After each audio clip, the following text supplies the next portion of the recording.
tend to bawl my eyes out, crawl into a corner and disappear. My life is exponentially better now to before, but it doesn't change how ducked up I feel in the inside. My darkest secret is I still fight these urges and I still hate myself. I secretly despise fat people. I mean really obese people. When I'm out in public and I see obese people, I insult them in my head. I don't even know why. It's not like I don't understand how hard it can be. I guess I just feel like not enough people care. Edit, since apparently people think I am rude to fat people, I roll. I'm not. I have fat friends, yes. I know. Classic excuse.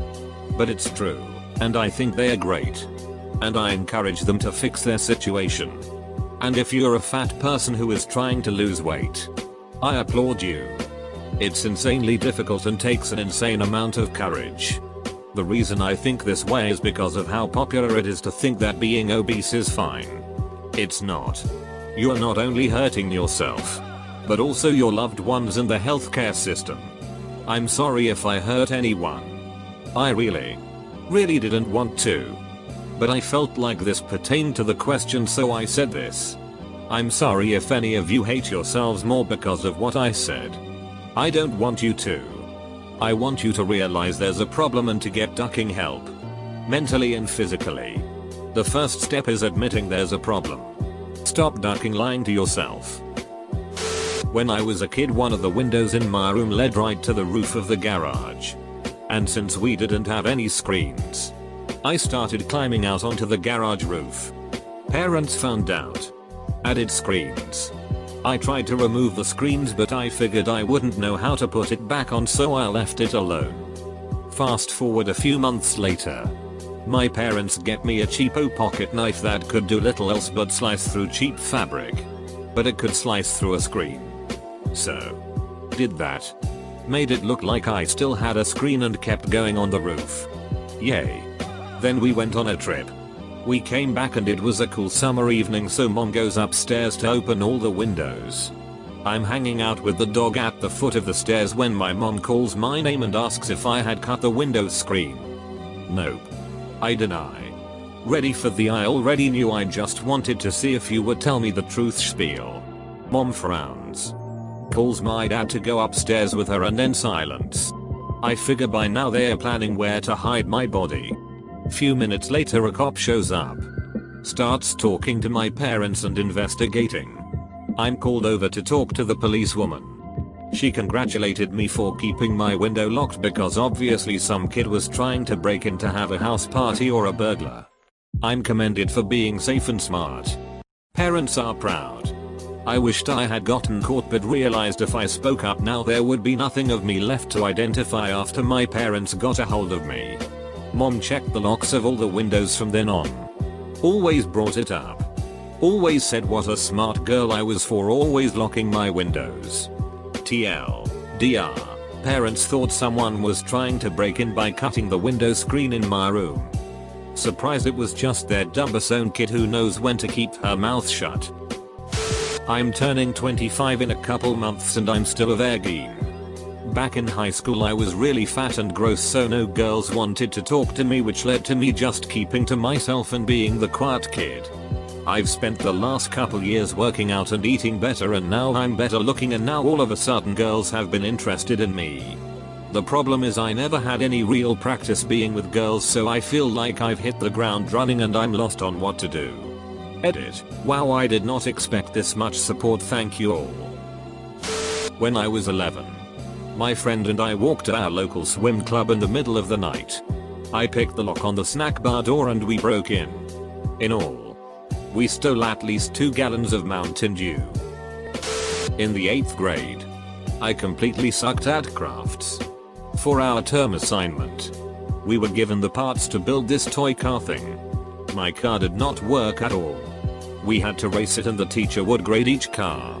I knew my engine ducked up, so I just replaced the shell of the sample model car my teacher had with mine and raced the sample. Swapped it back right after. In the end the final examination screwed me over, but I still managed to pass the class though. TLDR. couldn't build a crafts car, so I swapped the teacher's model with mine and got an average grade.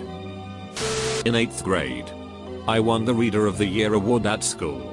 I was in a club called Book of the Month Club the entire year, but only because I wanted to get on the principal's good side. I was not the best in school and got into trouble from time to time, so for some reason I decided to join his club. All I had to do was read any book and write a one-page summary afterwards. I turned in a summary every week for the whole year. At the end of the year, in front of the whole school assembly, I got the prestigious award. I never read a single book. Like not one book. I was just good at summarizing in my own words. I would look up what the book was about and go from there. It was very easy and shocking that he never asked me more tortellini stew.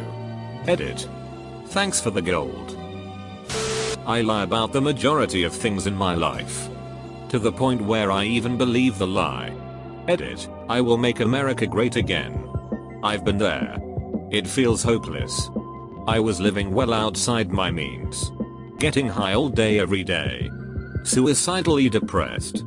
And hiding all of this from every single person in my life. On the 1st of June of 2016, I reached the breaking point and had a mental breakdown at work. I sincerely wanted to die. But instead I went to my parents' house and spilled everything. I came clean to my parents, my girlfriend, my boss, and anyone that would listen about how much I hated myself and my life and that I didn't want to be this person anymore. It was awful. Hands down the worst 24 hours of my life. But cut to today and I am 7 months and 28 days clean and sober. My girlfriend and I are working together to get my financial situation under control.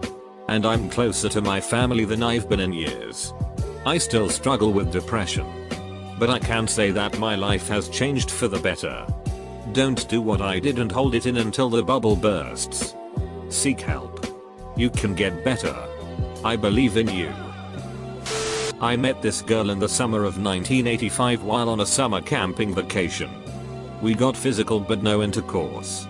Hung out for 2 or 3 days. I fell hard for her. But she only wanted to be pen pals. She lived an hour away. But when you're a 17 it might as well be 8 hours away. We wrote a few times. And eventually, after not responding to 2 letters, I let it go. I've been with dozens of women since. Happily on my 2nd marriage. There's hardly a day that has gone by that I haven't thought about her in some way. I have looked for her for years. Google, LinkedIn, FB, you name it. No trace of her. She kind of dropped off the face of the earth in 1990. At least on paper. I'm ashamed of the obsession. I have never told anyone but a therapist a few years back.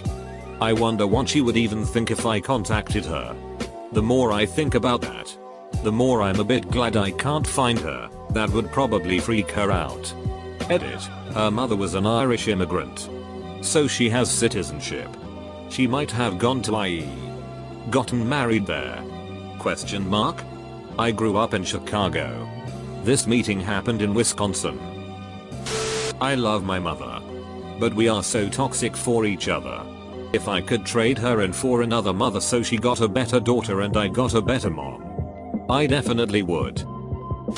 I was the one who wrote Lauren's spelling grade on our science table in 5th grade. I'm sorry. Lauren. Reminded me of the high school art teacher who gave me his gradebook to take roll every class. I changed grades in all his classes. Always to the good. Shouldn't have done that. But I did. To others I seem stable. But inside I hate myself. When I compare myself to my friends, which is almost always on my mind, I feel like I don't deserve to have them because of how bad I seem to be. The car accident was my dad getting stopped by the police outside the city with his friend and a girl. She was underage. Everyone thinks the car was totaled.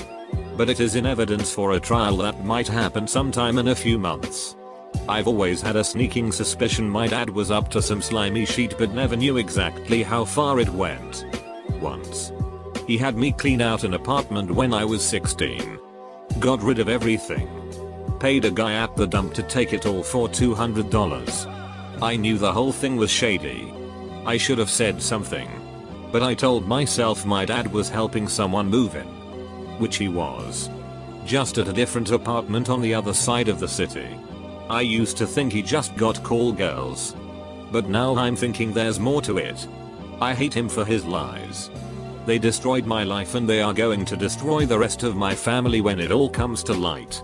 But I have no choice but to act like everything is alright. Last night my girlfriend noted how the paint in my bathroom looks cool because it's painted in such a way that it appears to be running down the wall. I let her think it was paint. My ex-boyfriend threatened to kill himself if I left him. I told him it would be on him. Not me. He killed himself a week later.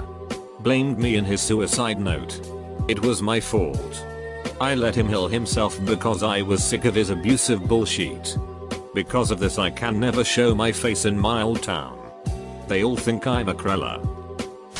I stole some of my sister's babysitting money to eat the caramellas I was supposed to be selling for a Little League fundraiser. I felt so guilty I couldn't take it. I got some side jobs and paid her back as soon as